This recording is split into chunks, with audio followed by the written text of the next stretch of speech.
పోతన భాగవతము వరాహావతారం బ్రాహ్మణ ప్రశంస ధరణి సురోత్తముల్ బహువిధంబులదమ్ము పరాభవించినన్ దరహసితాస్తులయ్యతి ముదంబున నిత్యులు పూజ చేయుచున్ సరసవచో విలాసముల సన్నుతి చేయుదు తండ్రి ఆత్మజుల్ కరమనురక్తి పిల్చుగతి కైకొని పిలిచిన వారు నాసముల్.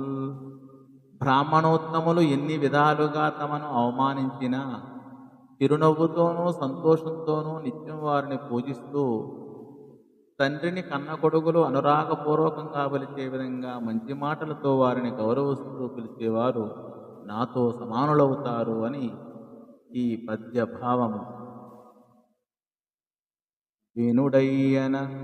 వినుడయ్యనగ చరిత్రుల కనయము ప్రియతముడనగుచు నమ్ముడు ఓదున్ మును నన్ను భృగువు తన్నిన కనలక పరితోష వృత్తి గైకొంటి గదే. వినండి, అటువంటి పుణ్యాత్ములకు నేను ఎప్పుడూ ప్రియతమునుడై అమ్ముడుపోతూ ఉంటాను. పూర్వం భృగు మహర్షి నన్ను తన్నినా కోపించకుండా మిక్కిలి సంతోషంతో ఆదరించాను కదా అని ఈ పద్యభావం. పొలుతునా మానసాంబు జ్యోతాభావంబు తెలియంగలేక యద్వృత్తులగుచు కడగిన యానతి గడిచిన దద్దోష ఫలము వేరలకు సంప్రాప్తమయ్యే.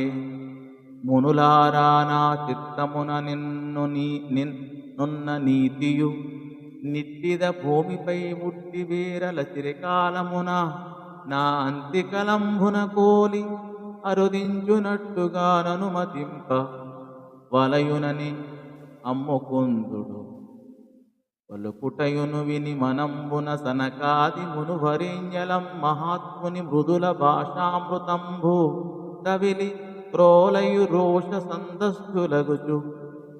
మునులారా, నా హృదయ కమలంలోని అభిప్రాయాన్ని వీళ్ళు తెలుసుకొనలేక మీ ఆజ్ఞను మీరి దోషానికి తగిన ఫలాన్ని పొందారు. నా సంకల్పం కూడా అదే.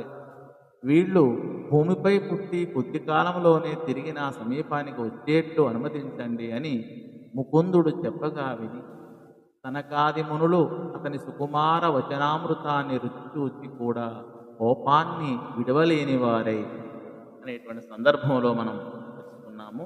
ధన్యవాదములు.